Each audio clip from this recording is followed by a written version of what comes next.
Rock and rollers, our Toyota Rock and Roll Las Vegas Marathon and Half Marathon weekend is upon us. We're at the expo, and we know you guys are coming in from all over the world to run for all sorts of reasons.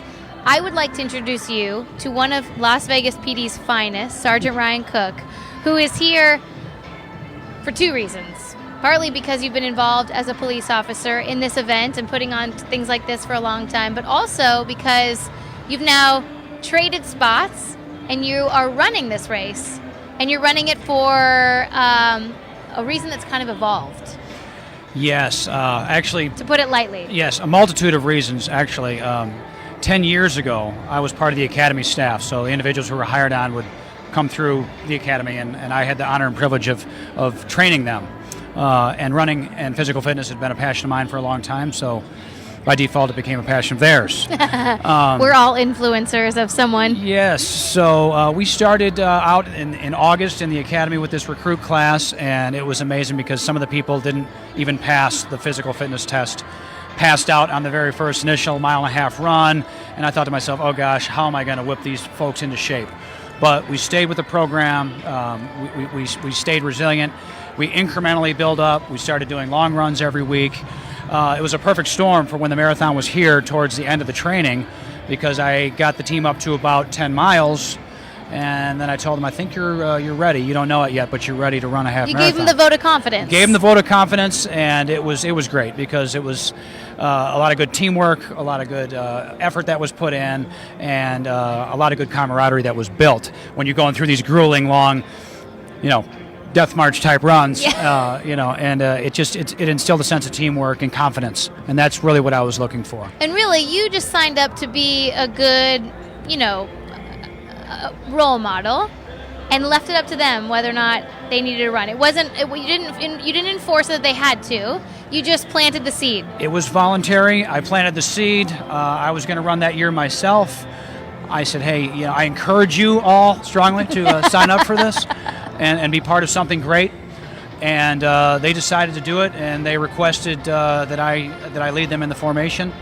And so you guys run in formation the whole time? We ran in formation the whole time 10 years back. That's correct. Wow. Yeah. Now that's harder than it looks to a lot of people because everyone sort of trains and runs at different paces. So to stick together, somebody inevitably doesn't PR, right? And somebody Correct. has to step up and maybe PR in order to hit that happy medium. Right. Well, we did a lot of different types of runs and a lot of different type of training, but I think the camaraderie and the teamwork comes in the formation type run, in your paramilitary style, your military style well, and running don't you formation. think that also, like, to be a part of something like that is so motivating? It is, and when you're singing cadence and you're not even really thinking about all that pain that you're going through in your neck, your back, your head, your feet, and all that other sort of stuff, and to just hit that next mile and to think, there's only so many more to go.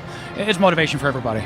And so, you've been doing this for 10 years, but over the years, like life, the reason and the motivation of yours continually changed. Well, sure. And when we did that 10 years ago, we were the only class ever to do it, and we're the only class to ever do it since.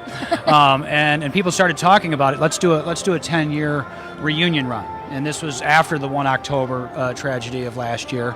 And we got to thinking about it, and I started kind of empowering other people. Well, you start brainstorming and seeing how we can get this done, and we're going to make it happen. And sure enough, not everybody from the original class who signed on to do it did it, but we're going to have 13 original members of that class. Wow. Actually, 11, and then a couple of other people that were part of the staff. They're going to run it with us this weekend. Wow. And so now you've taken on another thought process. Who are you doing this for? Who's on your mind as you're going to be putting in the miles this weekend? Yes, just a ton of people on our mind, but one of the original people who ran it with us, was on academy staff with me, was an officer that we lost in the line of duty by the name of Alan Beck. He and Igor Soldo were killed in the line of duty in 2014. And Alan ran with us, and he was such a great advocate for our class, a great advocate for physical fitness and running and defensive tactics. So we are running in his honor, and on our race T-shirt come this weekend, his personnel number is going to be on there. And another interesting thing is that his wife is going to be running with us in our formation as well. Wow. So to kind of carry on in his place, right, to honor him. So we're all honoring him, and we're happy to have her with us in our formation, and she's going to run as well. And as well as Charlie Hartfield, who was one of our officers who was at the Harvest Festival, Route 91, on October 1, who was killed there trying to rescue people. Wow. So his P number is also going to be in our race T-shirt. So I think this resonates so much with all the reasons that they run. I mean, I think you initially start out maybe your own health and fitness. You meet someone, you find out somebody else is kind of dedicating it to them, you find out how motivating that is, and it certainly takes on a different feeling as you run. Not just your own pride of accomplishment, but also that you're doing this to honor someone else. So thank you guys for doing such a great job. Yeah, thank you. And I'd also like to thank you on behalf of all of our runners throughout the years for doing what the Las Vegas Police Department does in helping to ensure that we can have a race. Because we don't just show up in Vegas and hope they'll let us shut down the strip. It takes a lot of planning. And now that you've been on both sides of the race fencing, is there anything that you would like runners to know, how we can help you guys, be the best community group we can put into Las Vegas this weekend? Yes, several things come to mind, really. First and foremost, I'd like to thank the running community for showing up here, especially in light of last year's incident. And this was the first major outdoor event last year, the Rock and Roll Marathon, that we had after 1 October. And it just showed, a testament to the runners' grit and confidence and everything like that. So the running community, thank you so much for coming out and showing us that we're not going to be defeated. Well, it's amazing. I think runners actually, that's so what they want to be a part of, is a great experience. Sure. And I think that's what the running community really is. So. Yes, so for that, first and foremost, thank you. But from a law enforcement standpoint, again, follow the track. Don't get off the beaten path. Respect each other as runners, as we all do during the race. But most importantly, just coming here to Vegas, right? It's a tourist community. It's a tourist corridor. We want it to be the safest in the nation. That's part of our vision, to be the safest community in America. So, when you're here, don't lose the good sense that you had from your own hometown. Right? We want you to have a good time, but not too good of a time, right? Sure. So just be on guard and use your good judgment. Have a good time. Absolutely. Be safe. That's right. I tell my daughter, be brave, but be safe, right?